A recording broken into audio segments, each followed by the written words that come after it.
Okay, so talking to clients now, the first thing you want to do is relax.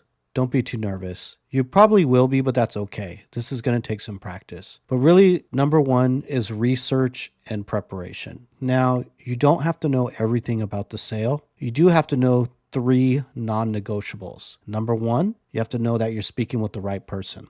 That's number one. Number two, you have to know that the property was actually sold. And number three, you have to know that there's an overage. So those three things, no matter what order you put them in, are the most important. Because as soon as you feel like if I were a client and I felt that this other person was trying to make a decision for me, I would be immediately turned off. And because people need to know that they are the ones in control of their decisions at all times. And our goal is to steer them in that direction to make a decision to help themselves. So keep that in mind. Your ultimate goal when speaking with any client, really in any kind of business where you're trying to get them to buy a product or service, you're trying to frame the conversation where you steer them in a direction to make a decision for themselves to help themselves. Okay, the second pillar, and this is to be transparent. You want to be transparent, but not overly transparent. So I would say, for example, I'd say, "Hi, Bill, my name is Grant with KGM Group.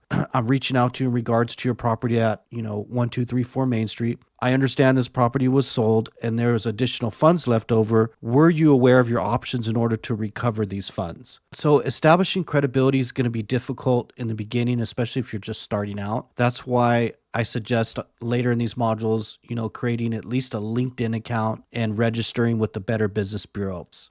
So empathize and build rapport. The tone of your voice and the expressions and terms and overall language that you use will tell a lot about you. So, relax, be casual, but be precise and professional as well. And, empathize with them. Just, let them know that, it's just terrible what happened and this sucks, that you lost your home, but there's some light at the end of that tunnel. And the light at the end of that tunnel is getting this money recovered. Because I always remind my client, look, if you or your family doesn't recover this money, the state's going to keep it. And we know what happens when the state takes our money. And provide information. So, give them information. Give them if there's any documents you have or any screenshots that you want to send them through email, just to give them, that sense of legitimacy so they can see it and verify it for themselves that this, this is real, this really happened. And of course, lastly, avoid high pressure sales tactics. One thing you're going to get is,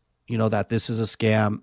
And one thing you want to reiterate strongly is that if this were a scam and we were trying to get money out of you, why would we be offering to work for free? Because we are working on a contingency basis. And what that means is we don't get paid unless we recover the funds. So you want to emphasize that in your conversations several times. Like, look, if we don't recover your funds and if we're not successful in recovering your funds, we simply don't get paid. And I have something called 3M. And what that is it's method, messaging, and mastery. And in my group mastery, I'll go into more detail about that. That is really next level stuff in which we dive really deep into messaging and how to, create effective marketing campaigns.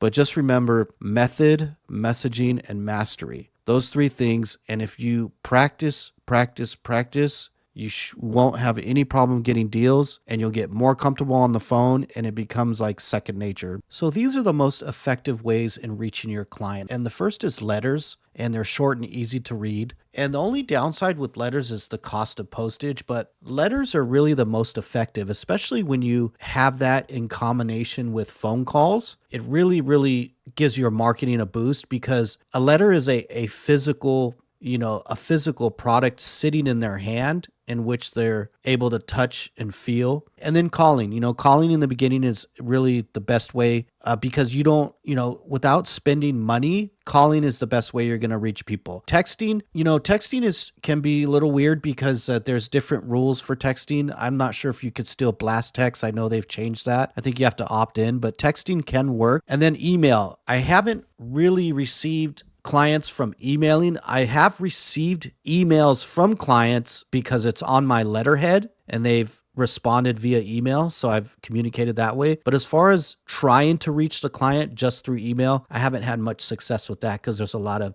bad email addresses out there. Now, social media. Social media is okay when you're looking for relatives. If you can't get a hold of the primary homeowner or prior homeowner, then social media is great for reaching out to relatives and what have you. And sometimes to reach the direct homeowner as well. But I don't use social media too much other than if I'm just reaching a dead end with the primary homeowner, and I will go on social media and try to find relatives and what have you. Now, when you're talking with clients, how you frame the questions will dramatically impact where the conversation goes. So, as I mentioned before in the beginning, you're just trying to state what is factual, what has happened, with their property and what their options are, because you're trying to build rapport and have a conversation with this person. And in that process, what you're doing is you're bringing their guard down so that there's less resistance and less friction in that conversation. And ultimately, you're trying to steer them in a direction where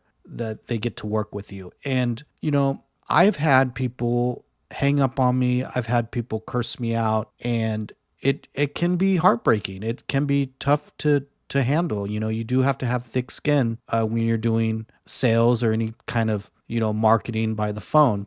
And that's why I always recommend a combination of good, impactful direct mail letters and follow-up calls, phone calls as well. So, but don't get discouraged. Relax. So, keep it simple.